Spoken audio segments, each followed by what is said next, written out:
Hey there, it's Gregson. Welcome back to Shifting Lanes. Today we're talking about the Chevrolet Silverado and what you need to know about this pickup truck before you buy it, research it, or compare it to others in its class. And even if you're not in the market for one, stick around and watch all the way to the end because there's some interesting information I found when researching for this video that you may have never known before. And while you're at it, don't forget to hit the subscribe button if you liked the video and give it a thumbs up at the end. In this video, we'll be going over what to look for on the Silverado. Things like what's new for 2021 versus the 2020 model year, some common issues, any major service bulletins, any major recalls, and overall reliability ratings. We here at Shifting Lanes have not actually driven a newer generation Silverado to review, but we hope to get our hands on one very soon. However, I've put in about 10 plus hours worth of research for this video, and with that, I'm confident I can give you an accurate look at the new and old Silverados so you're armed with the most information possible. And if you're here for this Chevy truck, take a look around our channel because we make tons of different videos like new car reviews, other what to know videos, consumer advice recommendations, and automotive news. If you'd like to see any of those, check the description below for playlists of everything we do, or click on the card above for a hand-picked video for you. Now, let's get into all the details of the 2021 Chevy Silverado. To start, let's just be 100% honest here. The Silverado is a vehicle that really needs no introduction, especially if you're in the truck world. It's one of the big three, and everyone who knows anything about trucks knows exactly the three I'm referring to. Those, of course, being the Ram 1500, which I made another what to know video on, the Silverado, and the Ford F-150. In 2019, the Silverado received a major redesign to make it a bit more modern looking and bring it up to a more aesthetic par with the Ram 1500 and the F-150. It came with rave reviews, but it also went up against the Ram 1500's redesign the exact same year. The F-150 remained the sales king, but initially the Ram took second place away from the Silverado in 2019, only to give it right back in 2020. Clearly, this is a battle every single year, and all three of these trucks outsell everything else in the US every year by hundreds of thousands of units. Since 2019, opinions on the big three have been split across the board on looks, but watch out for the F-150 redesign launching in 2022 to see where they all stack up against each other with truly modern looks. Though it is interesting to note that the aging F-150, which was redesigned in 2015, has lost ground in sales each year since 2018. In 2020, the Silverado sold 586,675 units according to Car and Driver. That's more than 150,000 units more than the first non-pickup truck, the Toyota RAV4, which came in with 430,387 units. This is truly impressive and shows just how hellbent the US market is on buying pickups. When looking at the trim levels of the Silverado, it can get a bit confusing. We'll be excluding the 2500 and 3500 versions and focusing on the normal Silverado, the 1500, for this video. But do note that if you're looking, those versions will give you things like longer beds, better standard engine options for towing like a standard V8, and a much higher price tag. The regular Silverado has 8 different trims to choose from in both two-wheel drive and all-wheel drive variants. WT standing for Work Truck, Custom, Custom Trail Boss, LT, RST, LT Trail Boss, LTZ, and High Country. Like I said, a bit confusing. Luckily, Chevrolet's Build Your Own tool is very intuitive and shows you exactly what to expect when picking a trim level. Use this tool if you're in the market, it's very, very helpful. The Silverado also has 4 different configurations like regular cab long bed, double cab standard bed, crew cab short bed, and crew cab standard bed. Basically what all this means with the trim levels and the cabs and the beds is that if you want a truck to do something, the Silverado pretty much has you covered. If you want a bare bones two-wheel drive work truck, you'll be starting at an MSRP of $36,910. However, you can option a Silverado all the way up to an ultra luxurious version and throw every option you can at it, and you're going to be looking at over 70 grand. Again, the Silverado lineup has you covered no matter what type of truck you want. Power options are vast in the Silverado, with everything from a 4-cylinder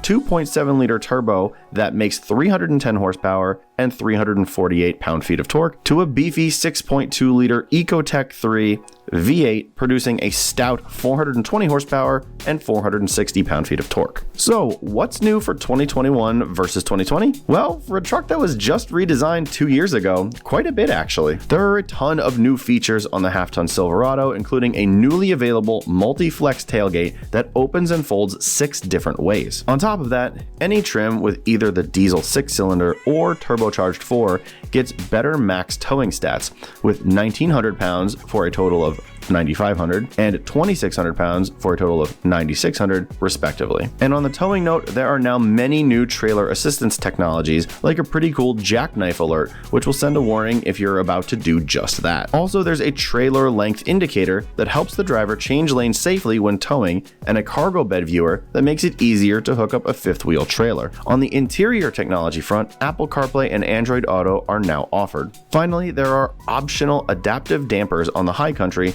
more paint colors to choose from overall, and new special edition packages. Overall, these updates and upgrades are a light refresh that will only make the Silverado a better offering for the hundreds of thousands of people that will buy one. If you made the decision to purchase any model year of the Silverado, the rest of this information should help you make an informed decision about the truck itself. This isn't a video on how to negotiate pricing, but after this, you should be armed with a bit more knowledge on potential trouble areas, which may help in many different purchase-related scenarios, even for newer models. First, let's talk about some common issues. CarComplaints.com has the top 3 trouble areas on the Silverado as excessive oil consumption, which doesn't sound too great because it's not, on the 2008 Silverado with an average cost to fix of $2,700 at an average mileage of 80,000 miles. Next is excessive oil consumption once again on the 2009 Silverado with an average cost to fix of $3,600 at an average mileage of 75,000 miles. And finally, knocking noise from engine on the 2000 Silverado with an average cost to fix of a whopping $4,300 at an average mileage of 96,000 miles. Of course, these are all issues with older Silverados, but sometimes issues do carry over to newer models and generations. Just keep your eye out for these if you own a late model Silverado or intend to purchase. Research does show that these issues aren't as prevalent or even happening at all in the late models. Be aware that the 2000, 2003, and 2004 model years are widely regarded as the model years with the most issues,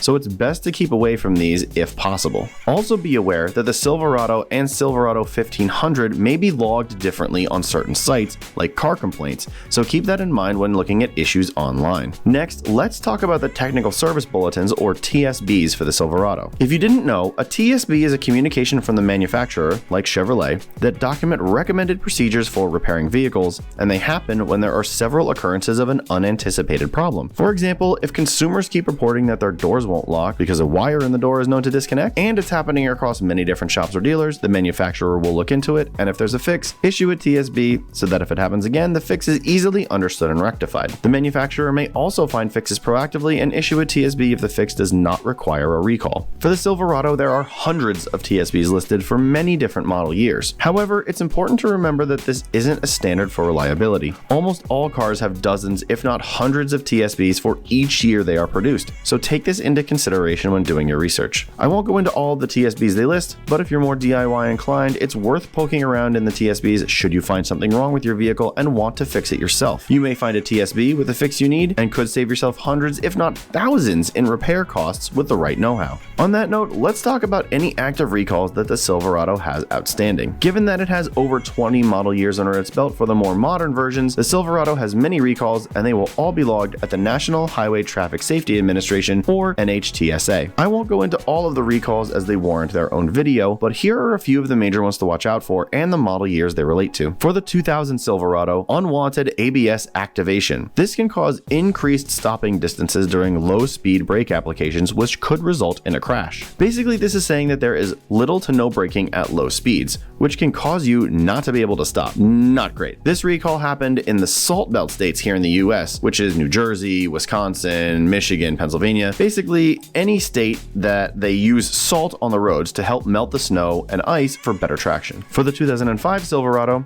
steering shaft gear fracture. On certain trucks, the bolt that attaches the intermediate steering shaft to the steering gear may not meet specification. The bolt may fracture, resulting in the loss of steering. If this happens while the vehicle is moving, a crash could occur without prior warning. Again, this is an older recall, but it's one to watch out for if you're buying an older model, and make sure that it's done before you purchase. And for the 2014 through 2018 Silverados, software error may cause unintended braking. Unintended activation of the driveline protection system will cause unintended braking on the wheel on the opposite side of the failed sensor, causing the vehicle to pull to one side unexpectedly, increasing the risk of a crash. Since this is a newer recall, if you own this truck or have purchased this truck, you can likely just bring this to a dealer or any dealer local to you, and they will be able to fix this free of charge. Currently, the 2020 and 2021 models have 0 and 3 recalls on them respectively, but we can chalk that up to these years of the Silverado being newer than all the others. More recalls may trickle in over time. This all leads me to my final point on the Silverado, which is overall reliability. And as you can see by the information I've put forward, it's a pretty solid truck with certain model years just having a lot of issues. That's pretty common across the entirety of the pickup truck realm and shouldn't deter you from looking at a Silverado. If you don't cross-shop the Silverado, Ram 1500, and F-150, then you're doing yourself a disservice because pickup trucks are a hugely personal decision. Seriously, truck buyers sometimes consider their trucks as part of the family, so when you do look